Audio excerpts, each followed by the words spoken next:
Olá pessoal, tudo bem? No episódio anterior, nós vimos que a teoria da atitude perante o risco propõe um critério que pode justificar a classificação de alguns fatos como dolosos que não são classificáveis pelas teorias da vontade e da indiferença. São aqueles casos em que o sujeito identifica um risco sério da realização do fato típico e atua apesar desse risco. Esse risco é classificado como sério porque o sujeito não controla os seus efeitos. E a atuação nesse contexto é uma atitude de assunção do risco, porque o sujeito sabe que não controla os seus efeitos. Bem, isso explica o caso da roleta russa e também o do acidente automobilístico. Em ambos os casos, a realização do fato típico é uma situação aleatória, porque o sujeito não controla os efeitos do risco. Mas, como eu já disse, todas as teorias do dolo têm as suas limitações. E a adoção de qualquer uma delas implica assumir essas limitações. A limitação das teorias volitivas é identificada nos casos em que a avaliação do risco pelo sujeito é realizada de forma irracional. Por exemplo, se no caso da roleta russa, o sujeito espera que a arma não dispare porque ele cruzou os dedos, não há um controle objetivo do risco e nem uma percepção subjetiva desse controle baseada em uma conclusão racional. Mas admitir que ele considerava que controlava o risco com base nessa justificativa possibilita que uma explicação irracional da avaliação e conclusão do sujeito possa definir a sua responsabilidade. A mesma situação ocorre no acidente automobilístico. Se o sujeito considera que se ele buzinar, isso fará que o motorista do veículo que vem em sentido contrário vai entender que deve desviar para o acostamento para evitar a colisão, não há um controle objetivo do risco e nem uma percepção subjetiva de controle baseada em um raciocínio e conclusão racional. Nesses casos, não é culturalmente admissível que o sujeito possa dizer que controlava o risco.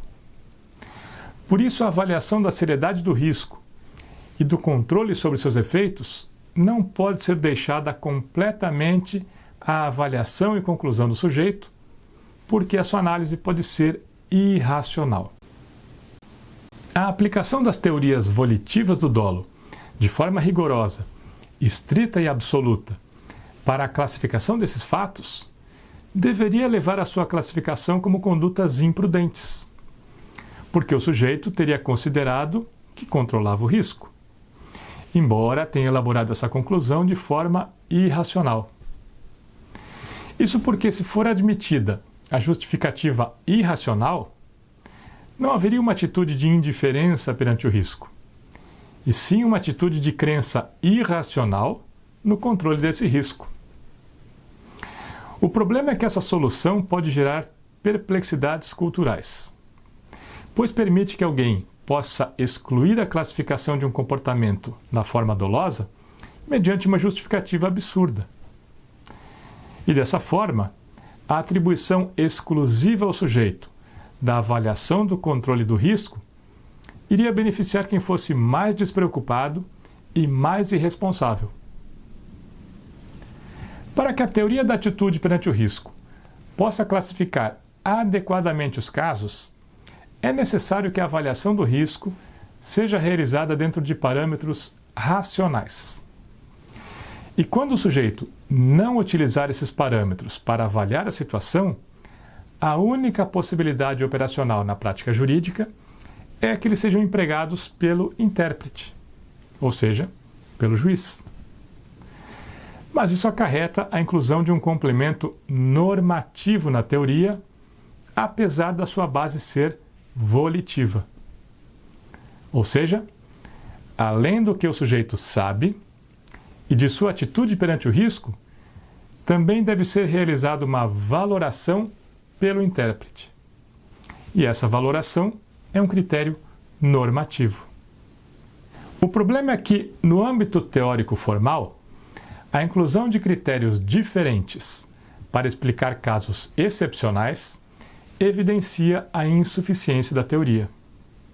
Ou seja, demonstra que ela não é completa e suficiente para solucionar todos os casos. Em outras palavras, o dolo não seria explicado com base em aspectos volitivos, mas sim em aspectos normativos. Bem, na verdade, a teoria da atitude perante o risco já é mista. Ela contém um elemento cognitivo, um volitivo e também um elemento normativo.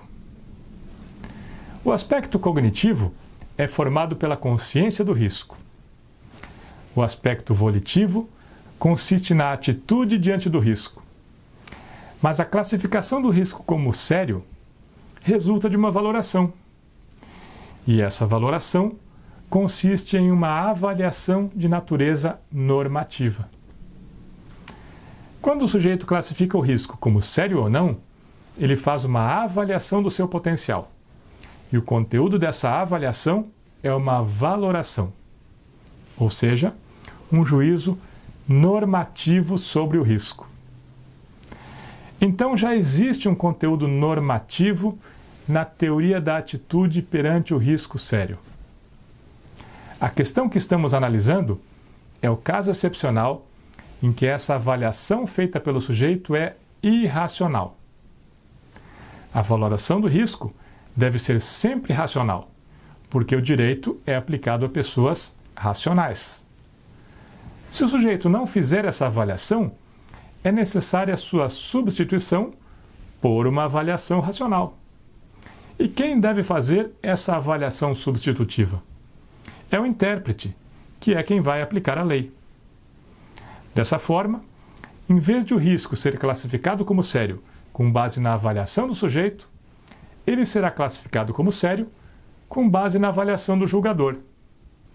Nos dois casos, há uma valoração. O que muda é o sujeito que faz essa valoração. Então, a teoria da atitude perante o risco tem um elemento volitivo, mas também tem um elemento normativo. E isso nos dois casos, ou seja, tanto quando quem valora o risco é o sujeito, como no caso em que o risco é valorado pelo intérprete. Bem, se você observou com atenção o desenvolvimento que eu apresentei das teorias volitivas, você deve estar pensando, mas isso não é exatamente uma teoria, e sim um conjunto de critérios diferentes e complementares. É verdade.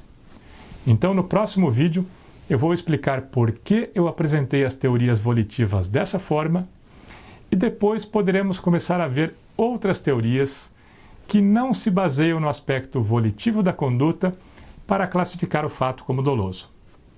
Até lá!